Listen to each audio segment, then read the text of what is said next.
In sports, if you want to be the best, there are no off days.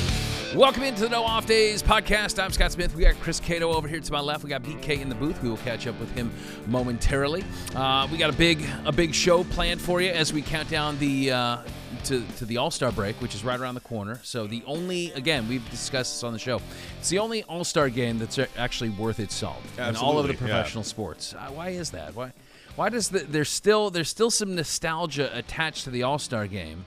But every other All-Star game is just, I don't know. I think it's Nobody because cares. baseball is the one that gives you actual best on best. Like, you know that pitcher, whoever it is, still wants to get the best of the batter. The batter wants to get the best of one of the best pitchers in the league. You don't get that with certainly the NBA All-Star game or whatever the NFL is doing with Skills Challenge. And hockey, I think, got onto something good with the Four Nations face-off. We've discussed that. If you stick to that, at least that felt like real competition. It actually got, I believe it got better ratings than the actual NHL regular season. I think it did. Yeah. That being said, the home run derby, I still think it's better than the game itself. You think so? I do. I think it's too long. It seems like more people watch it. More people are locked into the home run derby. You think it's too long? Oh, yeah. They drag it out way too long. Oh, okay. Yeah. Right. We don't need 18 rounds. I mean, we don't need to see Pete Alonso up there by round 6. He's so gassed. He's like, doing half swings at the plate. Anyway, we're going to be talking a little baseball on the show as we get ready for the All-Star break and those red-hot Rays. My goodness. Let's bring BK in. I did see a headline recently that I thought of you when I read this quote because it came from FSU Seminoles' new starting quarterback, Thomas Castellanos. Yeah. We have shots fired already here in the month of June. He says that you guys don't have Nick Saban to save you anymore. So as FSU opens the season against Alabama, this one in Tallahassee, correct? Yes. August 30th, am I right August on the date? 30th, yes. That he says that he doesn't see you guys able to stop him, you guys being Alabama. What do we think about that? Good for him. You have that upper lip is really tight right now. No. Okay. You're trying to hold back. No, good for What do you him. think? I mean, good. What do you mean good for him? Let him. You'd want to. If I'm a Florida State fan, Allie Corey, she's got to love that because you want a confident quarterback, right, Yeah. Cato? Yeah. Now is it the most wise thing? Because I think some Bama players, I know Bama players have seen it and kind of retweeted it. The world has seen it at this point. Yeah, right. Yeah. It was funny in that comment, too, on this podcast. He did drive-bys not only at, Coach Kalen DeBoer for Alabama saying Nick Saban's not there to save you, but it sounded like he did a drive-by on his – he did a drive-by on his own coaches, too, because he said, I'm here to save jobs and win games. Exactly. So, hey, Norvell, you need me. I mean, wow. He went scorched earth. Yeah. He did. Well, I do love the confidence, and it gives a little bit of off-season fuel to the discussions that we seem to have on a weekly basis. But I'm looking forward to that game. You guys going? You guys? I looked, man. The tickets aren't bad, but it's the hotel or Airbnb situation in Tallahassee that turned me off. It's ridiculous. Surely there's somebody that you know that has a couch that you can borrow. Well, from, it's funny. Our colleague Mark Wilson, big FSU alum, mentioned to me that he has an Airbnb there, but I didn't get any kind of invite beyond that. Up with, like, well, I did. I like mentioned how difficult it was for me to find one right after that. Oh. So we'll see. Well, the Wilson family could be occupying that for that weekend, so that would make sense. And do they really want an Alabama fan staying with them? No, they don't know. You know how it is. Bama, a 12.5-point favorite as of this taping, by the way. We can go up in my van if you'd like, Cato. Oh yeah. There's room in back in the back. He's got a bed back there. Yeah, as long as I'm napping the whole way, I'm fine with it. It's a water bed though. You just be careful. A little sloshy. Do you guys, if you had a big game to watch, let's say it's Bama in the national championship, would you go to a watch party hosted by someone of the rival team, or where there's going to be a significant crowd of people that are opposing you? I wouldn't go to a party hosted by Alabama fans. I've tried it before with the Alumni Association. It's not a knock against them. I just like watching it by myself, actually. Why is that? Is it because you break things? No, you can lock in on it. You're not constantly, like on edge. Yeah, people asking people talking questions. And you're trying to be polite. You can't really cheer that, So I just rather be there by myself. And if my shirt's not working and they're losing in the first half, I can go change a shirt. There you go. Yes. Because that's the problem. Yeah. It always fixes it, doesn't it, It Brian? does. It Yeah, always he and I seems will to. text each other.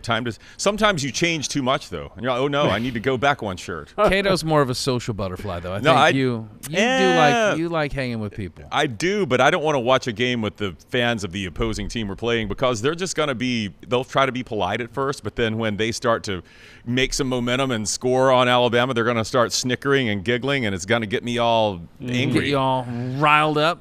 And then when they lose, they'll be like, "Yeah, I didn't really care anyway. Yeah, I wasn't really. I wasn't what are into you? that. Why are you so into it? You know, all of a sudden, ooh, You're a easy, basketball buddy. school now. I've tried. Look, Yeah. my brother every year invites Auburn fans to watch the Iron Bowl with him, and I don't know how he does that. I've did it with him a few times, and it's weird.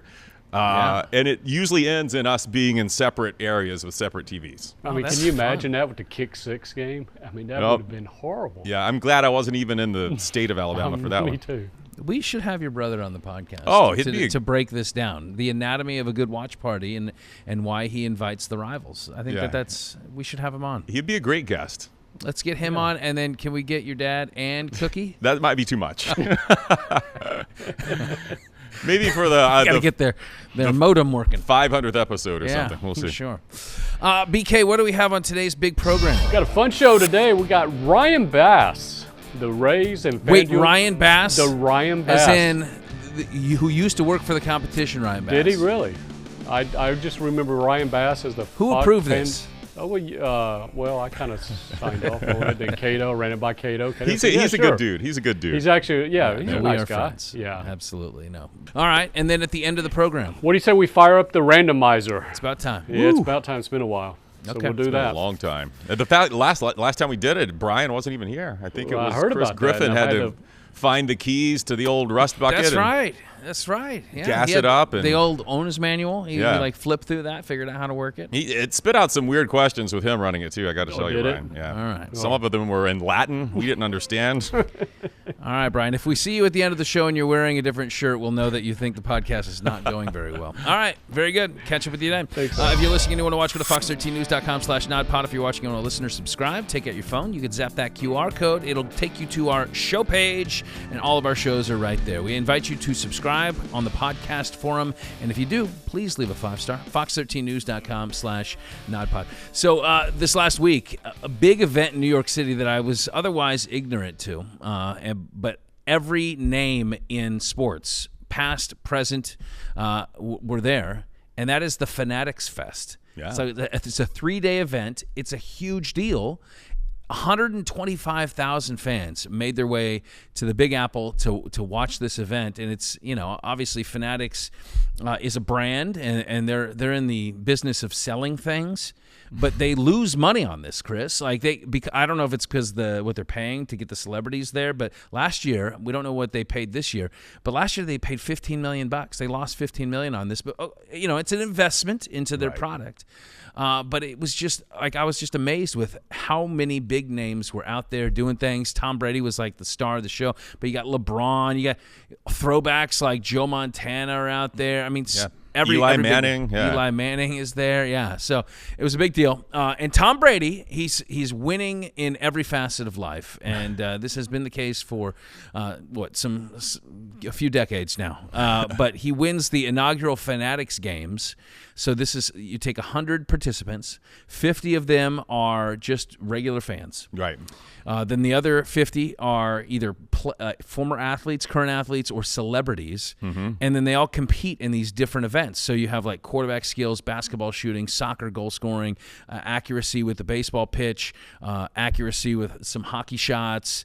They have WWE superstar entrances. Yes. I don't know how That's they grade. got to be the most important one. Yeah, it's probably graded like on a, like gymnasts lift up their score. Then you have UFC striking challenge where you punch this punching bag.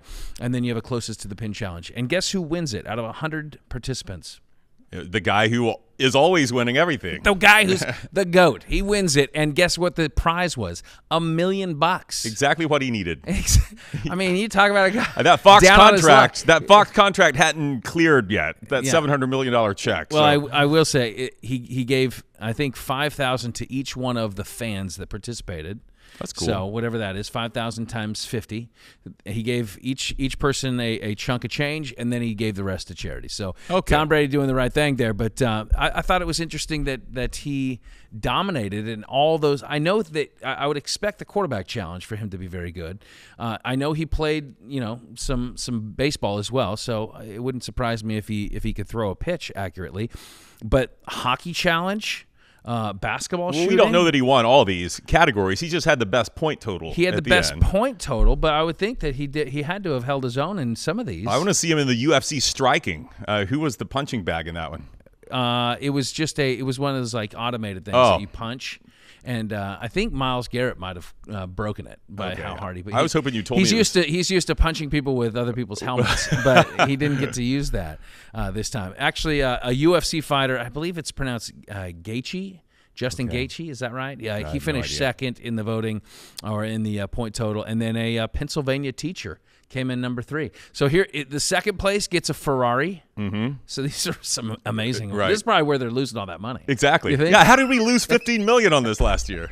Oh, second place gets a Ferrari. Can we give out some like Honda Civics? Like, why are we giving out Ferraris? And then third place won and I don't know, for the baseball card heads out there, if this makes any sense to you, but the chrome gold refractor LeBron James rookie card. Highly valuable. That's all you need to know. It apparently is. Brady actually bought it off this guy. And this is the third place. This guy is third place. He's a Pennsylvania teacher. Yeah. How about this? But I would have preferred, I think, a Ferrari. I think I would have rather taken that. To me, there's a big jump between a card and a Ferrari. Anyway, he sold it to Tom Brady, of all people, who bought it for $250,000. Well, okay, that's close to Ferrari value then. So is it? Yeah. Okay. I mean, you're right there. I don't know what a Ferrari goes for these days. That's a low end Ferrari. I mean, I know you're into the used car market. Mine has, my Ferrari has a cassette player, but I would love an old Ferrari, like those old Tom Selleck Ferraris. Oh yeah, those whatever those are called for all you car heads out there.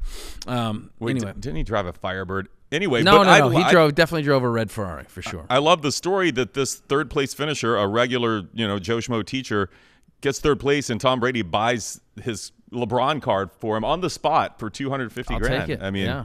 I'd rather have $250K. I think that would go a little bit further. I also learned at the Fanatics Fest that Joe Burrow cannot throw a baseball. Did you see the video clips? Because of his small hands. I think he has actually big hands, but it's weird. Like if you watched him throw it, he's just trying to hit this target, and he's not even close to it. It's so bizarre. Odd. He was throwing it, it's a quarterback delivery, but every ball that he threw was to the left. It was just to the left. Not even close. Give me a chance to watch it here. Anyway, keep talking about it. No, I'll Joe Burrow. Oh, here it goes. I got it. Not very accurate with the baseball. Oh no, that's almost 50 Cent bad there. Yeah, very bad.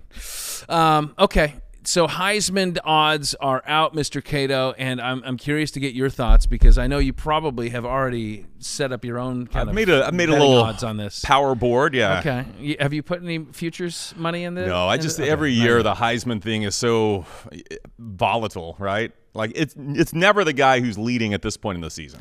Probably not, and it doesn't take many by surprise that it's going to be Texas quarterback Arch Manning that is your favorite right now. But it is a little bit, interesting because he doesn't really have, very many starts under his belt. So he's coming into a situation where since high school, he's obviously been the most hyped, recruit ever going to Texas. But then he sits behind Quinn Ewers, who, by the way, was also the co-favorite about this time last year to win it. And he did not win it. But then you have LSU quarterback Garrett Nussmeier right behind him. So he's got a little bit more game time under his belt. A lot more than Arch. Klubnik. Klubnik played great at the end of last season. I'm all on board if you want to tell me he's a Heisman winner. He looked good. He's number 3. I'll just give you the top 5. Ohio State wide receiver Jeremiah Smith, and then Penn State quarterback Drew Aller. I don't know. You look at the odds. Yeah. And if you had to pick one right now, where are you leaning? Do I have to go off of those names there? You don't. If you have a complete dark horse, go for it. I think it's going to be someone who isn't in this top 10 that I'm looking at because that's usually how it goes. Who saw Joe Burrow coming in 2019, right? Or years before that, it was, odds-on favorite. It's going to be Leonard Fournette. And then, he's done by halfway through the season. I think this guy's going to be in a great spot. John Mateer is the transfer quarterback for the Oklahoma, Oklahoma Sooners, uses his arms and legs. His offensive coordinator was brought in, too, from Washington State. So it's not like he's got to learn a new system. And all their receivers are healthy this year, unlike last year when they had Jackson Arnold at quarterback. I think he's going to have a big season. John Mateer. Yeah, that would be I don't nice. even see him on the board here. I could probably. No, he's plus 2,500. Okay, I can make some money on that. There. He's right behind, or he's tied with one DJ Lagway up in Gainesville. So I like the DJs getting a little bit of love. I think that's probably your only in-state guy. Well, down in Miami, they let's see. Carson Beck's there Carson at plus. Beck, where's he at? I got plus 2,200. Okay. So right behind Dante Moore at Oregon. Dante Moore might be a good call too. I mean, it's a good offense. Same situation though. It's like he's getting his first reps there in Eugene. What's that going to look like? I don't know. I mean, if I was going to go anybody that doesn't have any experience right now, I would be interested to see what Julian Sand does at Ohio State, new quarterback there. But my pick would be, if I had to pick one right now, I think I'm going to stay with the Buckeyes. I'm going to go Jeremiah Smith. Yeah, well, we a wide receiver saw Devontae Smith win it as a wide receiver for Alabama in 2020, and that guy's the most proven talent on that list. He's NFL ready right now, so quite possible. I like how the old ball coach is chiming in. Steve Spurrier actually gave a little comment on his thoughts, and I would do it in a Spurrier accent, but I don't really have one. But it's still fiery, and I love it. He's saying, most people are picking Texas to win the SEC this year. They've got Arch Manning already winning the Heisman too. My question is, if he was this good, how come they let Quinn Ewers play all the time last year, and he ended up being a 7th round draft pick? Yeah. I think that's a valid point, no? Someone sitting at this very table with you has said that before, too. It does feel like if Arch was as good as everyone has hyped him up to be, that he would have played more last year, because we saw games where Quinn Ewers was a little banged up or didn't have his A game. And, Arch mostly just sat on the sideline. I think he is going to be good. I don't know if he's going to win the Heisman, but I think he's going to be very good. I do know this, that if it comes down between the first pick between two quarterbacks and one of them is Arch Manning, take Arch Manning. Don't take the other guy, especially if his last name is Leaf. No. We don't want to see that story repeat itself. All right, coming up on the other side, we're going to talk baseball. We got Ryan Bass, who is your Rays reporter for FanDuel TV. He is going to join us and break down this red-hot team that's playing a lot of road games here over the next few weeks. Stick around.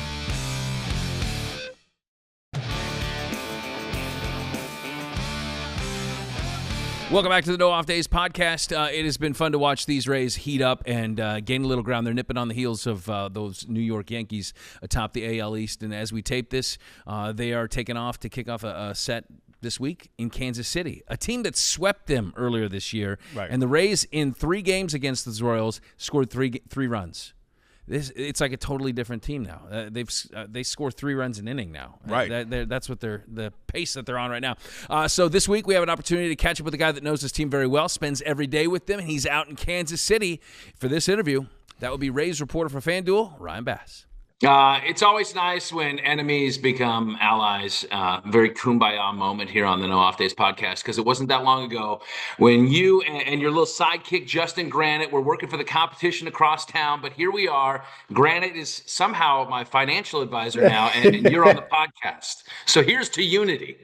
First of all, Granite is also my financial advisor as well. So we're in trouble. He is roped in all of us, but he promised the two of us we're going to be millionaires in a couple of years' time. So I don't know about you, Scott, but I think that yacht in the Mediterranean looks pretty good to me coming up. So somehow it seems further and further away. It's funny because, you obviously worked for the CBS station in town for a while, and, I work for the Fox station. So I think people have this kind of portrayal of what it looks like, that it's and I wish it looked like what it looked like in Anchorman. Like, I wish you were my West Mantooth, but sadly it's not like that. We mostly get along, I think. There may be a couple exceptions in there, but I think we all get along, right? We do. First of all, I have so much love and admiration for you. I did, dating back to my time at Channel 10. Although I did give you a little trouble yesterday. I said, you sent me a text asking for me to come on the podcast, and it was the first time we'd texted since 2020. I did think we were better friends than that, but it's okay. I'll let it slide, buddy. And now I don't want to wait another 5 years to send each other a text. So Yes. Well, that was a big year for me, texting was. 2020 was a big texting year. So, all right. So you are in Kansas City right now, hence the hotel room that you're in, a city that has been popularized by barbecue and Jack Caglione. I mean, I know that Yes. there's a couple Chiefs players that may have something to say about that, but do you get a chance here before the game to be able to sit down and chat with the Plant High School product? Are you going to get that opportunity? It's funny you say that. So I've been really trying to make an effort this year. It had been more for home games than road games, but I've really made an effort this year to try to get, a star player from the opposing team, right? I mean, I've sat down with Mike Trout and Chris Sale, Trey Turner, and the list goes on, right? Of guys that I've had a real good opportunity to have conversations with, just around baseball and facing the Rays and I had just texted Elvis Martinez, who is the PR guy for the Rays, for the contact for the Kansas City Royals. Jack Caglione is my next target for one of those sit down interviews that you can catch on Rays Live, the pregame show. So putting in that request as we speak when I get done with this podcast. And man, how cool is that, right? I mean, we've hammered it home and hit on it a lot in our broadcast, but the lineage of talent that has come out of Plant High School, that has been flourishing in professional baseball, from Wade Boggs to Pete Alonso to Kyle Tucker, Preston Tucker, when he played, Kyle's brother, and now of course Jack following in those footsteps. So the Rays certainly know the kind of talent that he possesses. We'll be talking about it today on the pregame show and in game as well. But yeah, I'm excited to hopefully get an opportunity to talk to Jack and get a feel for what he learned in Tampa and coming up through the pipeline of Plant High School and obviously representing the 813 on the big stage. Yeah, Joe Boo like fastball. That's what he's learned. He learns how to hit it a far distance. Well, he's huge. He's what, 6'5"? I mean, the guy. He would be a great tight end for these Bucks. That's what he would be. Yes, he would. So I look at this Rays team, especially what they've done here in two of these last three series. So facing a Mets team and a Tigers team, not just two of the best teams in baseball, but two of the better pitching staffs in baseball too. And they take 5 of 6, and they average 8 runs a game against these two teams. Can you I know everybody's trying to figure out why. Have you been able to kind of put your finger on the why with this team as of the last month? It's been, I mean, since May 20th, right? I mean, 22-9. They lead Major League Baseball in batting average, on base, slugging, 189 runs in that stretch. That's 24 more than any other team. The Dodgers are the next closest. Like, if you would have asked me, Scott, when I was sitting here watching games in April and the Rays play or try to battle through 1-0, 2-1, 3-1, 3-2 games, I could not have fathomed that this team would have a plus 24 run differential over every other team in baseball for a betterment of a month. Look, I think there's a couple of things at play here, right? I think the early offensive struggles you saw were, and I don't think this is just locker room speak, and I don't think it's just rah praise. Like, I think they were really struggling as a collective group with key situations in hitting, runners in scoring position, runners on on first or second and third with less than 2 outs. Those are things they preached in spring training. You're starting to see a little bit of that come together now. I think it helps that Junior Caminero got hot, Brandon Lau got hot. That coincides, that May 20th time range, with Josh Lowe coming back to the lineup, and Josh really lengthens what the Rays do, especially with the way he can handle the stick at the top of the lineup, what he does, obviously, offensively and defensively. But then you've had some of the rookies that have come up that have hit. And I haven't even mentioned Jonathan Aranda, who's been their most consistent hitter all season long. But Jake Mangum, Chandler Simpson was hitting, and now he'll be back. He's going to be called up today officially to replace Cameron Meisner, who was hitting as well, and in April and March, struggled here as of late. So I think it's just been one of those things where you've started to collectively have these guys hit. Plus the bottom of the order, the guys that are hitting 7, 8, 9. We've seen better at bats from them, which turns the lineup over to the Diazes, the Bilaus, the Josh Lowe's that can the Arandas, the Camineros that can drive in those runners. So I think you're seeing a more collective effort from this group. Each guy has tweaked certain things. Brandon Lau, used a different bat that he was using previously. Tried something new early on in the season, switched to that. Yandy Diaz raised his hands a little bit more from what he was doing in 2023 when he won the batting title. Junior's watched some video and made some tweaks too. So all these guys are constantly tweaking, but I think it's just starting to turn their way. It's not going to go like this forever. We know that, Scott, right? There's going to be lulls. But it really is, as a collective group, pretty darn impressive what they've done top to bottom of that lineup. But the toothpaste is, in a sense, out of the tube, because now we know what this team is actually capable of doing. So Yes. whatever cold spell may come, and it's a long baseball season, right? We've seen them what would seem to be at their best. Maybe we have not seen that yet. But Ryan, I look at covering this team for the last 9 years now, and there is like this sense among the fan base that there is. You become accustomed or maybe numb a little bit to these sudden or sometimes irrationally good spurts from the Rays, right? They're just like, and like people just like, well, it's the Rays, just kind of doing the Rays. Like, but one of the steady factors here, it seems to be Kevin Cash. You see how this guy operates every day with his team. What sets him apart as a skipper? I think it's he has this self-deprecating nature about him that I think really works well with players. And it's funny because I had a chance to chat with Charlie Morton, when he was in town with the Orioles prior to starting against the Rays, and I kind of asked him that question, like what made this? Because he even said to me, he said that was some of the most fun years I've had in my career. This is a guy who's played 18 seasons in the big leagues, has won multiple championships. He's one of the greatest pitchers of our generation, right? Especially in the playoffs. He told me two words that I think really encapsulates well what Kevin Cash, Eric Nerander, and this entire organization does from a culture perspective. It's freedom with expectations. That when he said that, it was like, oh wow, like that really does click, right? Like they give you the freedom to be yourself. They give you the freedom to express yourself as a player, but they have this level of expectation that they want you to live up to, right? The Ray way, as we've always heard about it. And I think what Cashy does is he has such a good pulse on this team. He may not say it, he observes everything. He's always watching. He always knows what's going on. He also trusts his coaching staff to handle certain guys, and those guys in that clubhouse know that Kevin's going to stick up for them, battle for them, look after them. I mean, I think it speaks highly of Cash and Neander, to head to the hospital and see, Hunter Biggie the day after, he got that foul ball and was, going in for surgery for, facial fractures. I mean, he cares so much about this club, these guys, but he does it in a way that's a little self-deprecating, some joking, some harsh love, but I think it works really well. And yes, he's been the common thread. I think their analytics department is second to none. You have 3 pitchers in the rotation right now that are learning new pitches on the fly to try and better their repertoires. I don't know if that happens, from many other pitching staffs. Their analytics department is so far above. So I think it's just a level of trust from top down, right? That everybody's got the tools available to be better. And Cash lets a lot of these guys be themselves, but he'll also call guys out. I mean, if there's will in a struggle, he will, before you step up into the, on deck circle, I can hear him chirping at some guys like, all right, let's go. Like, it's time for you to step up. Right. So I think there's that challenge, there's that respect, but there's also just that self-deprecating nature that I think makes him not just, one of the best managers in baseball, to arguably the best.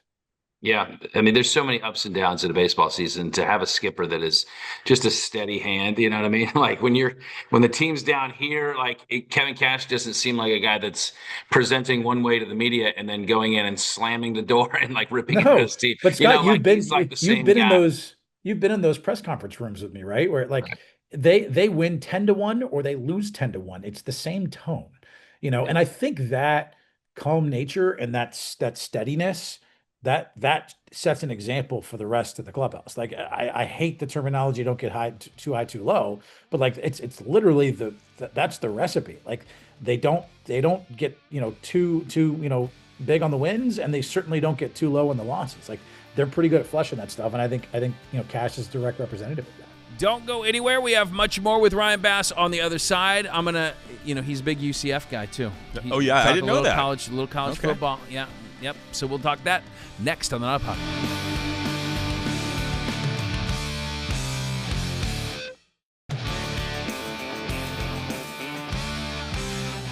Welcome back to the No Off Days podcast. Last block we got going with our conversation with Ryan Bass, Rays reporter for FanDuel TV. This is his first year where he's doing it, the full slate of games, taking over for Trisha Whitaker, and he's doing a fantastic job, giving some nuggets throughout the game, and he gets to spend a lot of time with the guys and in the clubhouse, and it's been good to hear his take on where these Rays are and why they've had so much success lately. But we're not done talking to him. Here's more with our conversation with Mr. Bass. we mentioned it a minute ago, but like I think there's a chance that we see another gear out of this team because they're an evolving team. There's pieces that are not currently with the club. I mean, you mentioned the return of Simpson, and we know what he presents both defensively and on the diamond, and like the guy's speed is electric. But we still have Ha-Seong Kim that we have not seen, Shane McClanahan that hopefully returns near the end of July. I mean, this could be a team that's peaking late in the season, which is kind of what every team wants, right? I think so. Look, I don't know how you get much better than the run that they've been on of 22-9, over that stretch. I mean, that is really tough. And by the way, there's a lot of games they probably could have won throughout that stretch, as well. Games that you kind of go, whoa, where'd the offense go tonight? Or, the bullpen kind of gives up a late lead, which hasn't been happening here over this stretch. So yeah, I do think there's some really good baseball ahead for this team, right? Here's the challenge, though, right? And this speaks to it of me being in a hotel room right now. 35 of their next 47 games are on the road. That they're going to play a majority of the rest of their schedule this season away from Steinbrenner Field, and they had turned things around at Steinbrenner Field, from a home field advantage standpoint. So now this team's been good on the road this year, and I don't think that phases them. And I think the chemistry and the camaraderie comes out even more on the road when you're away from families and you're allowed to, as a group, kind of experience. And and you can see it. I see directly, riding with the bus with these guys and walking and going around town and seeing some of these guys out. I mean, they really do love each other, right? And I think that helps on the road. But yeah, getting Ha-Seong Kim back is going to be big. What they end up doing at the shortstop spot is going to be interesting. I don't think Taylor's going anywhere. I think it's going to be, we'll see maybe Jose Caballero play a little bit more outfield, which is why I think you're seeing Chandler come back at this spot. Where you can kind of have Cabby play center or play right and Chandler over there and left. So it's going to be interesting. Shane McClanahan, I still think we're a little ways off. He has to have a full build up, right? He has to go through a whole progression of spring training and really build himself back up. And this nerve issue has not been kind. It's been unusual. It's been disheartening for him and for a lot of folks here as they're kind of navigating and learning how to deal with this. So, but think about the prospects of that, right? Getting an ace back to the top of your rotation for an August, September run. And that's what's going to happen if Shane can get through everything and check all those boxes. So good days are really good days are probably ahead for this squad, but they're built off pitching and defense and timely hitting. And that's what we've seen here as of late. And that's the reason why they've been so good.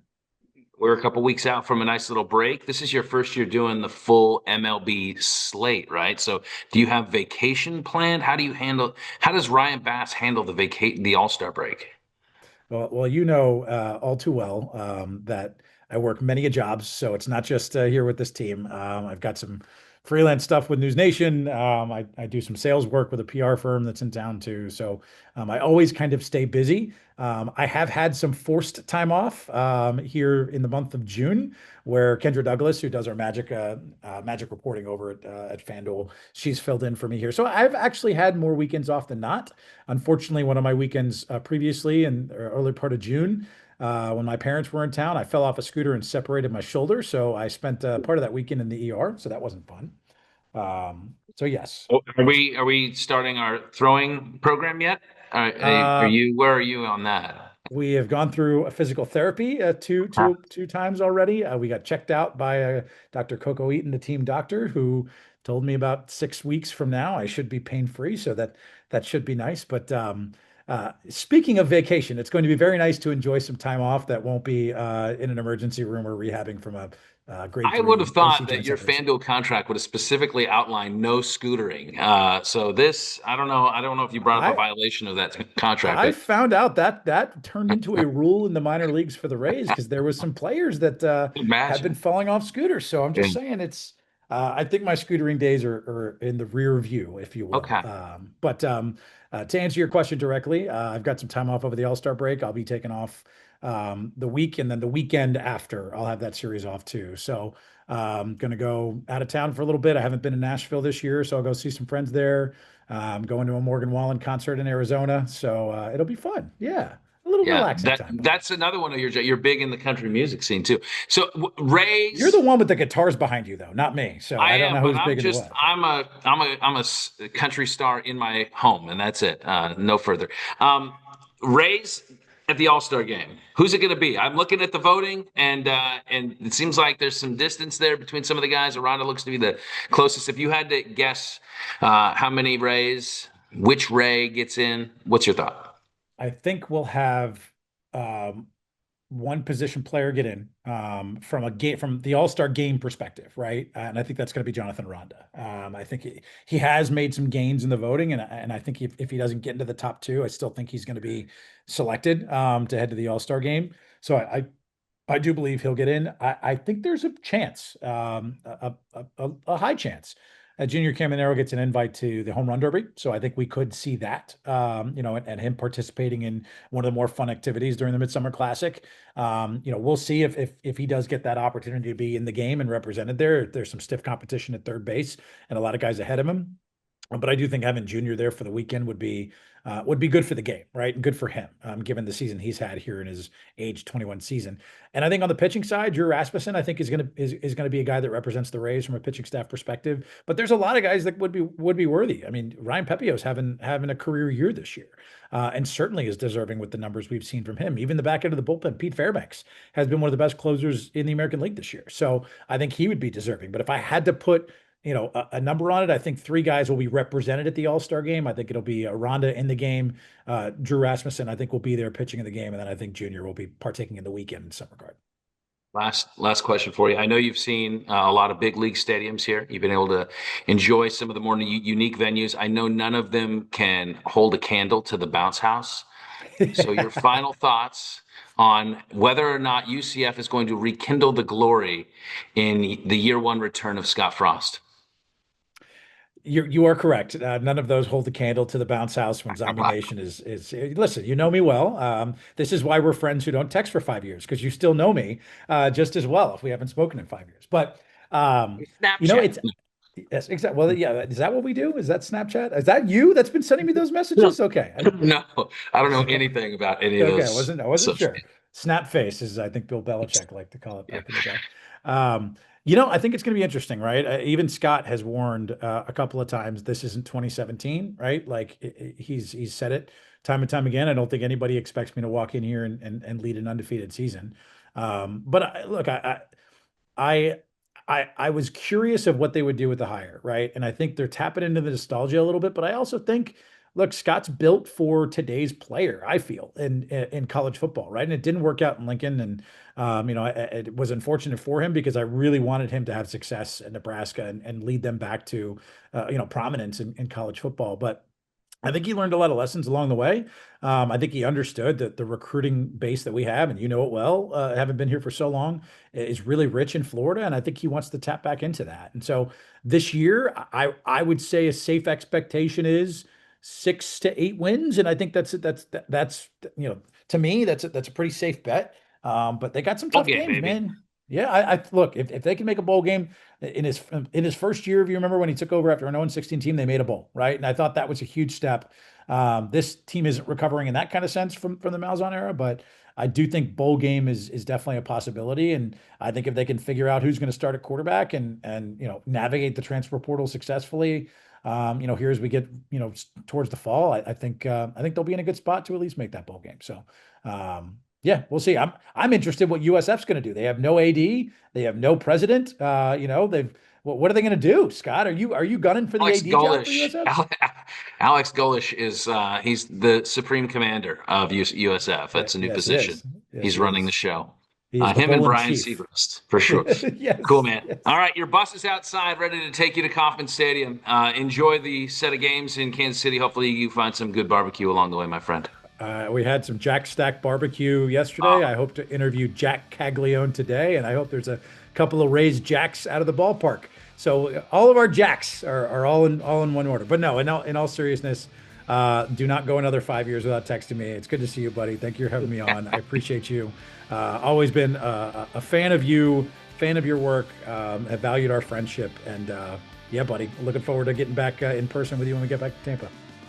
All right, coming up on the other side, you have waited long enough. It is time for the Randomizer. Our fun block is coming up next. It is a very random miser, I'll tell you that.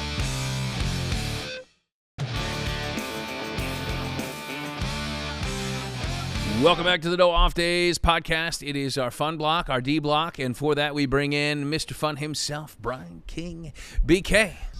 He's got the keys to the randomizer. He's been warming it up, back set, and now we're ready to take this thing for a little bit of a spin here. All right. Remind the good people what the randomizer is, who invented it, and how long it's been around. I'm not sure who invented it, but it's a machine that we bought here at the station. We paid some pretty good money for it. And what it does is that you program it, and then it just spins out questions. I mean, 3,827 questions. Oh, man. Yeah, no kidding. It's good. It's random. It was before the invention of ChatGPT. It was like we thought we were on the cutting edge. Yeah. We did. And then, of course, like the next week, AI was invented. And so yeah, we're like, now it's people can immediately just- outdated. But Blew the doors off of us there. Yeah. But so what we'll do, and we spent extra, got that remote stopping button so you guys can stop it. Voice automated. Voice activated. That's yeah. right. Let's do it. All right, so So let's fire it up and see what the randomizer has for us. I'm roll worried. Yeah. I'll go first. Stop. All right, if you woke up in someone else's body, Oh, no. yes, how would you convince your loved ones you are who you say you are? Well, that is assuming that you want to be known as somebody.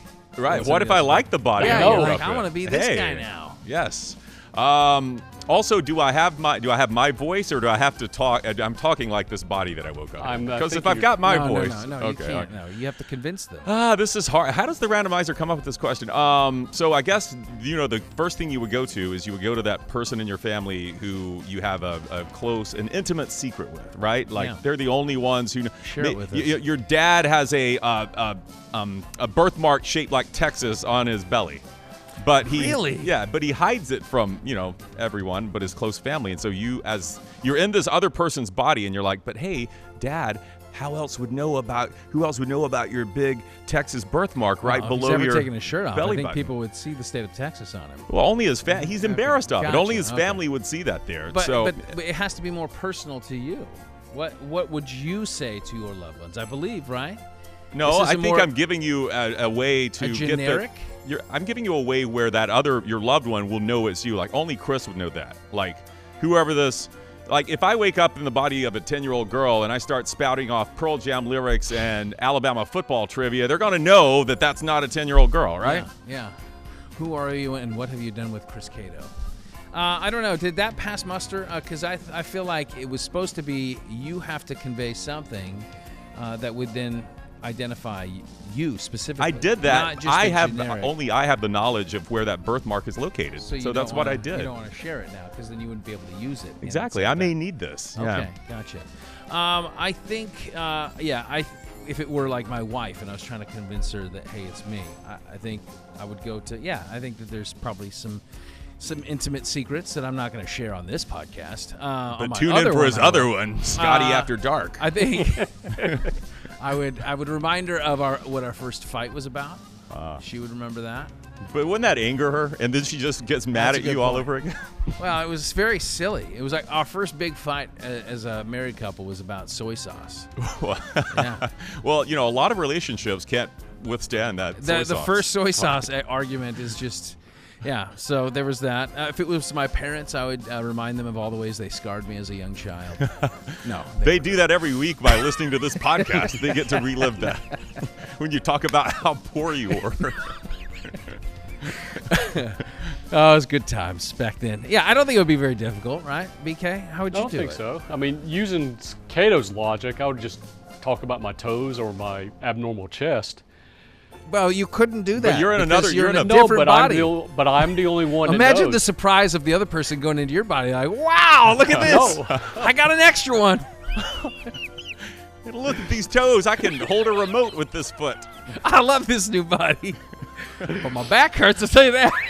Oh, no. Hey, that brings up a good point, though. If I'm in someone else's body, are they in my body, then that person's going around and my loved ones are seeing that person as me. And they're like, no, the real Chris is over here. Yeah, but I think that other person would instantly check out of my abnormal feet. Yeah. Well, I think that if you saw somebody else in your body and all of a sudden, like, their social circle, like, started to really expand and you become jealous that'd be over their new personality in your old body, and you're like, you are doing much better in my old body than I did. How did he get her to go out with him? I don't get that. What is this?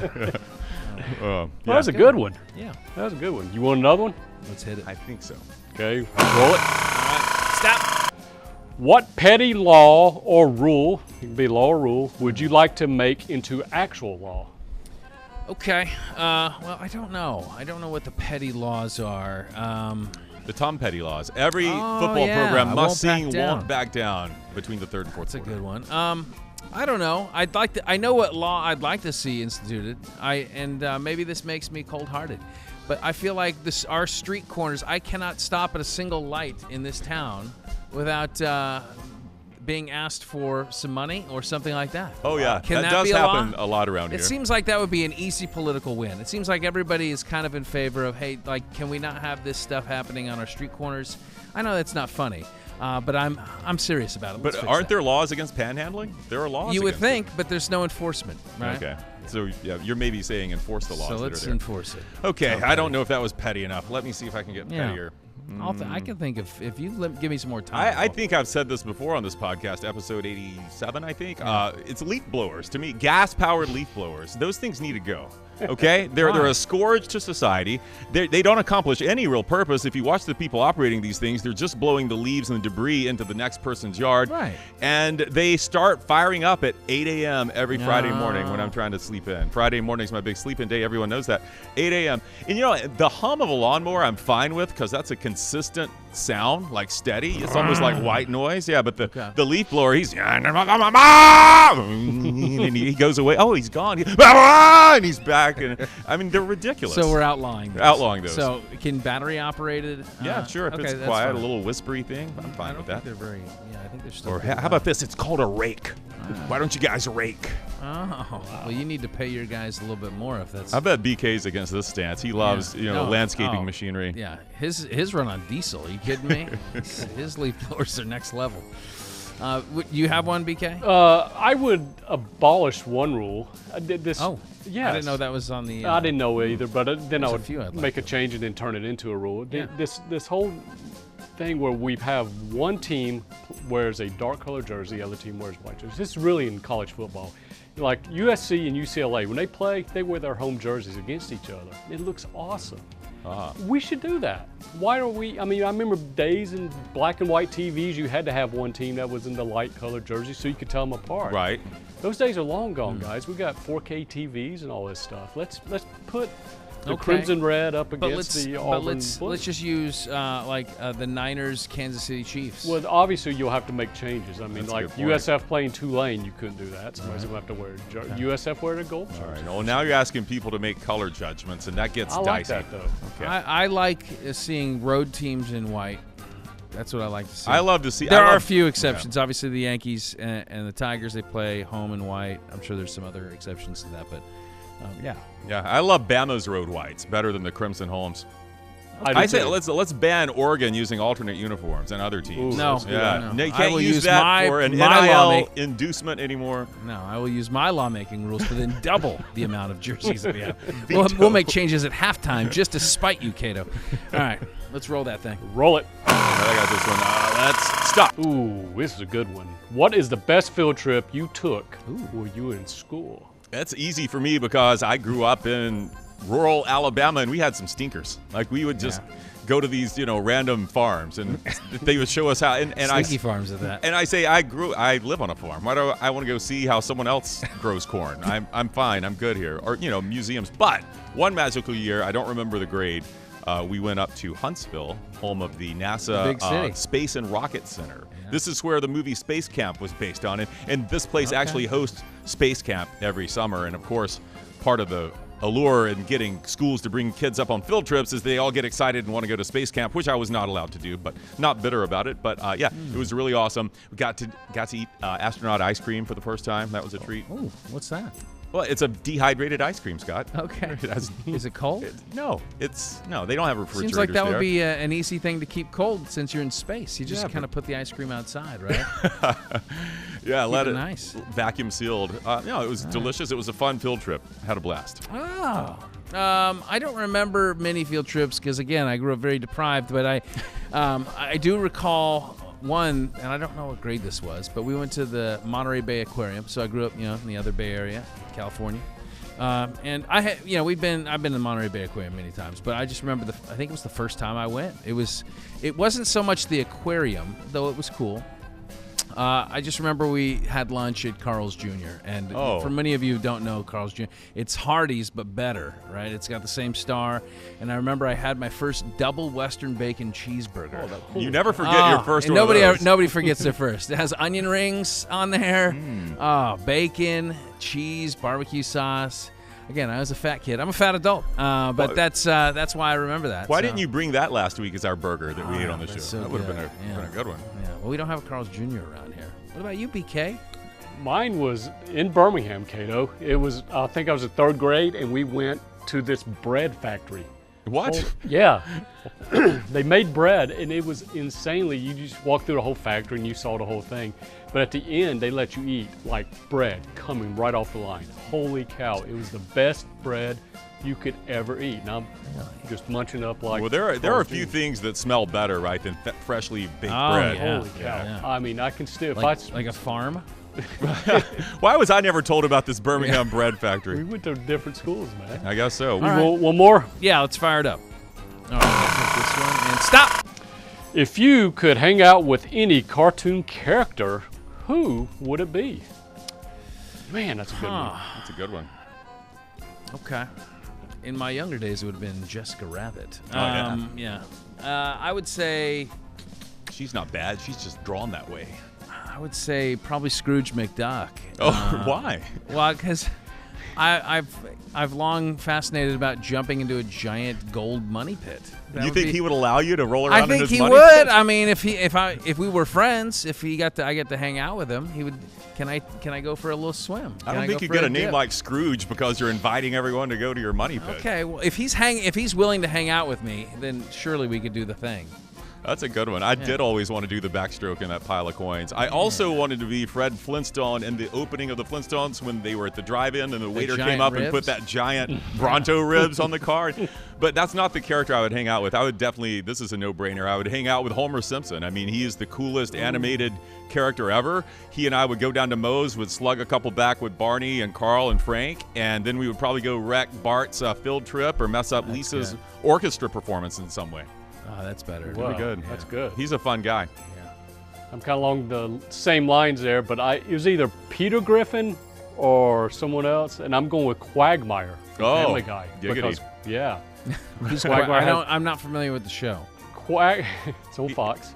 It's Sunday. It's Quagmire is, how would you say, Cato? Kind of the bachelor of the group. Yeah, and he's kind of who's the guy in Three's Company? Wait, so that's why. Jack Tripper? No, Jack Tripper's buddy Larry. Yeah, Larry. Oh, he's yeah, exactly like Larry. Yeah. Yeah, he's very much like that. Yeah. Okay. But I don't think you're a Quagmire's type, though. I don't know if you'd want to hang out. No, I wouldn't hang out. I mean, I would buddy up with him. Okay, gotcha. Yeah. Wingman for Quagmire. All right. Yeah, I like that, man. Any more? No, that's it. Okay, man. we've tapped it. Okay. Yeah. Time to take it back to the gas station. That was fill fun. Her up. Yeah. Very good. All right. Thanks, BK. And much thanks to our guest this week on the NODPOD. That would be one Ryan Bass for those Rays. Hopefully they can keep their hot streak rolling. Much thanks to our NODPOD crew. We got Rochelle on the jib. We have Chris on the ones and twos. And then I was told that we have an AI-generated version of Ron on the audio board here tonight. On behalf of BK and Chris, I'm Scott. Until the next time we are on, there are no off days. Does the AI make kitty litter cake, too? I don't know. If so, he's out of here.